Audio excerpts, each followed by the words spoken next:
Hello everyone, my name is Olivia and welcome to another If You Like This Movie, Read This Book, or vice versa. If you like this book, watch this movie. So whether you are a movie watcher trying to get into books, or if you're a reader trying to add some movies to your watch list, I have the perfect pairings for you and I'm so excited to share all these recommendations because it mixes together two of my favorite interests, books and movies. So let's get right into it. So the first pairing I have is for Phantom Thread. This movie is set during the 50s and we follow a man named Reynolds who is a very prolific dressmaker, and he falls in love with this very young woman named Alma who becomes his muse, and they fall into this relationship centered around their shared love for dressmaking and fashion, and this relationship is so twisted and so toxic, and it's the type of movie where you cannot look away. One, because it is such a gorgeous film, the cinematography is beautiful, the dressmaking is absolutely stunning, of course, but the relationship at its core is a relationship that you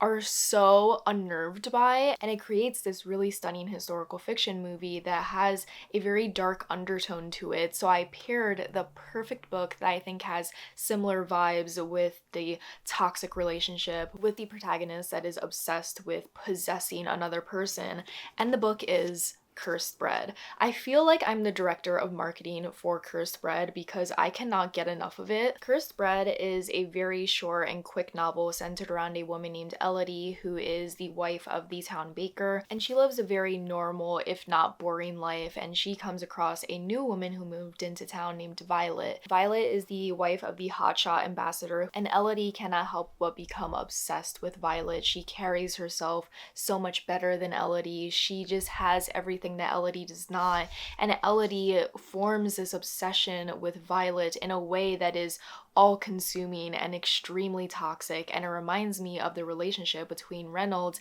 and Alma in Phantom Thread. Both Phantom Thread and Cursed Bread are historical fiction stories that are so beautiful, both cinematically but also through the prose in this novel. This novel is one of the most highlighted books in my collection. I just thought that the narrative was so beautiful and it really captured the essence of a woman somewhat losing her mind to this other lady in this town who she just wants to either have or become, and you can't really tell what she truly wants at the end of the day. And these two stories paired together are just the perfect match because I feel like they carry the same energy and they carry this very dark overtone to a seemingly beautiful story, and there's so much more beneath the surface, and once you get into the movie or the book you cannot get enough of it. Next, if you liked Moulin Rouge, you have to read Camille by Alexander Dumas. I initially saw Moulin Rouge on Broadway and I went into that show not knowing anything about the plot, and I emerged completely changed. One, because I saw Aaron Tveit in it,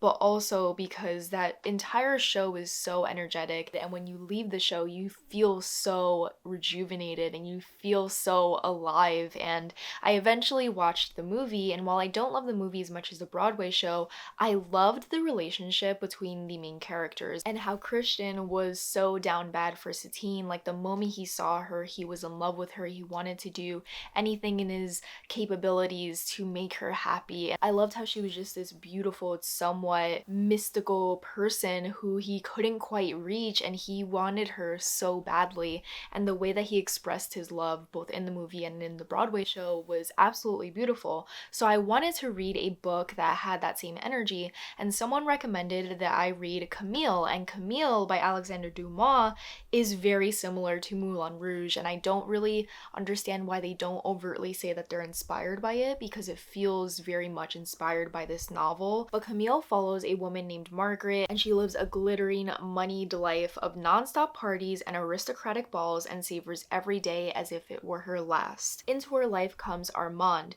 young, handsome, recklessly headstrong. He's hopelessly in love with Margaret, but not nearly rich enough. So that creates the dynamic that you see in Moulin Rouge, where we follow Christian, who wants to be with Satine, but he obviously is not rich enough to provide for her. But Camille was a really entertaining classic novel that I listened to on audiobook, and I thought it gave me the same exact vibes of Moulin Rouge and gave me exactly what I wanted, where I wanted a male main character to just be so helplessly in love with the protagonist that you just feel him yearning and aching for her, and that's exactly what Camille gave me. me after watching Moulin Rouge on Broadway, after seeing the movie and just wanting so much more. This book and this movie and Broadway show just go hand in hand with each other, and you can definitely see how Moulin Rouge was inspired by this story. The next pairing is, if you like the movie Spencer, then you have to read the book Diana by Andrew Morton. I love Princess Diana. I learned about her initially from my mother, who absolutely loved her, and I feel like every mother just has this really deep connection with Princess Diana. I wanted to learn more about Princess Diana, and I decided to read this nonfiction. If you want to read any nonfiction about Princess Diana, I would highly recommend this one, because this one is the most authentic portrayal of her life, because she secretly worked with Andrew Morton using secret tapes to talk about her life and give these really intimate details about her experience as the princess, and she would secretly deliver those tapes to Andrew, and he would create this entire biography about her using her own words and using her own experience. So it's not based on speculation. She actually provided this real information to Andrew, and she felt safe enough to tell him her story. And when you dive into this nonfiction, you get to learn so much more about the different situations that she was put in, which is highlighted in Spencer, which was a phenomenal, really artistic portrayal of Princess Diana's life during one pivotal moment in her life, which was the moment when she decided that she was going to leave her husband. So the entire movie for Spencer is taking place over the course of a holiday that the family is taking in this one specific house that I can't remember the name of, but we follow Kristen Stewart as she is slowly succumbing to this anger and this madness, because she feels so trapped by this family. She feels so trapped by the expectations of the world around her, and the way that that was portrayed in the movie was absolutely beautiful. And it felt so similar to that nonfiction, where it's not just about the affair that her husband got into, it's so much more than that. It's the way that they control how she dresses, how she eats, it's the way that they control her time and her space and just her whole entire life, and that is portrayed in this nonfiction and in the movie. And I feel like these two pieces of media paired together is the perfect introduction for anyone who wants to learn more about Princess Diana. If there are other pieces of media about Princess Diana that you would highly recommend, I would love to get recommendations down below, because I always want to learn more about her. A really fun pairing that I have that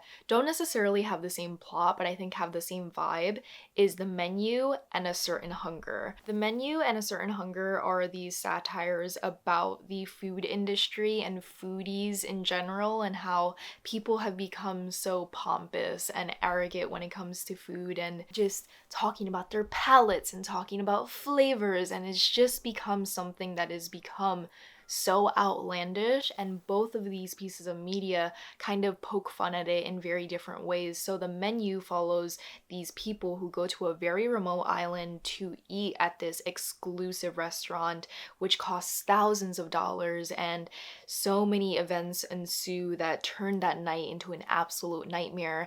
And then we follow A Certain Hunger, which follows a food critic, and this food critic has looked at the industry and looked at the people that she works with, and she feels so deeply superior to them, to the point where she plunges an ice pick into a man's neck. And the protagonist, Dorothy Daniels, shows us what happens when a woman finally embraces her superiority. So these two pieces of media are really interesting because they show two different sides of the food industry. We see a cook in The Menu, and we see the customers and how they interact, because it's a very close relationship in this film, and it's hilarious and it's outlandish and it's horrifying. And then in A Certain Hunger, we follow the other side of the food industry, which is the food critic, and her feelings about restaurants and food and just the culture in general. And we watch her as she descends into this superiority complex, where she feels so superior to the men in this industry, and she sees them as nothing but a hurdle to climb over, and we see her crack. And honestly, they're both incredibly fun. They're both dark, and I think that it's just such a fun and unique way to look at this very niche industry, because it can get really dark, and I love the way that these two pieces of media explore that in very different ways, and they hold hands with one another. If you love the movie Atonement and the book Atonement, you have to read The Stationery Shop by Marjan Kamali. The Stationery Shop and Atonement both kind of look at the question of how can a single moment in your life change your life forever. It changes the trajectory of your life.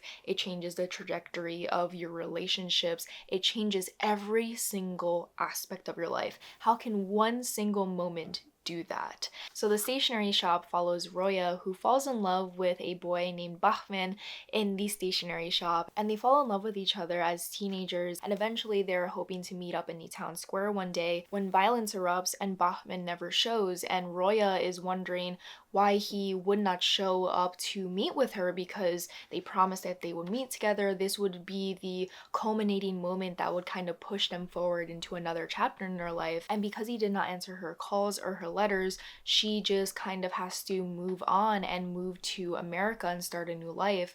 And because of those actions, they are forever separated until she gets the chance to speak to him when they are in their 60s or 70s, and she gets to ask him what happened that day that they were supposed to meet up together. This is not the entire plot of the story, that's simply in the synopsis. So don't worry, I'm not spoiling anything for you, but it reminds me so much of Atonement because Atonement follows these two characters who are so in love with each other, and there is a pinnacle moment in their life that separates them and changes their lives forever. And these two stories are very much kind of exploring that butterfly effect and just how your life can so easily be redirected by a singular choice. The next recommendation is actually for a story that I'm currently listening to on audiobook, but I had to add it to the list because it is the perfect pairing. If you loved Once Upon a Time in Hollywood, then you have to read The Girls by Emma Cline. Once Upon a Time in Hollywood and The Girls by Emma Cline both take the Manson family and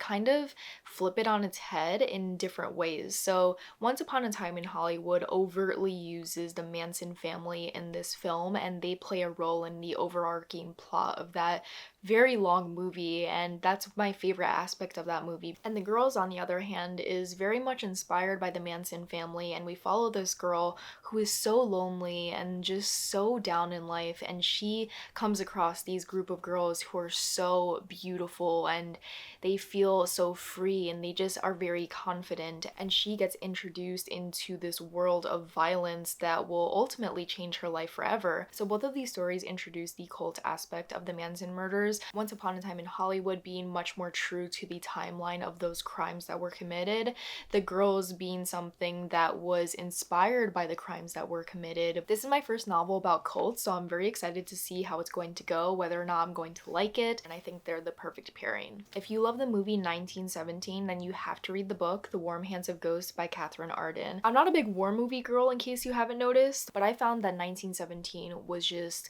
so different. It hit different compared to other war movies. It didn't glamorize it. It didn't make it feel exciting. It felt horrifying. And one of my favorite aspects of the entire movie is that it simply follows two men who are just trying to get across enemy lines to deliver a message to hopefully stop a battle from ensuing, which would potentially save thousands of lives. And in The Warm Hands of Ghosts, we follow two different point of views. We follow a combat nurse and her brother who is fighting on the front lines of the war. He gets trapped with a German soldier during World War I, and him and this German soldier mutually agree that they are the key to each other's survival. But they're both recognizing that this war is ruining everyone's lives. They are so haunted by their past, they're so haunted by their actions. Not only is it just beautifully written, but I think it really captures the horror of war the way that 1917 did. 1917 didn't glamorize it at all. We just have to watch them try and survive this situation that you know is going to change them forever. And that's a very similar vibe to The Warm Hands of Ghosts, which I thought was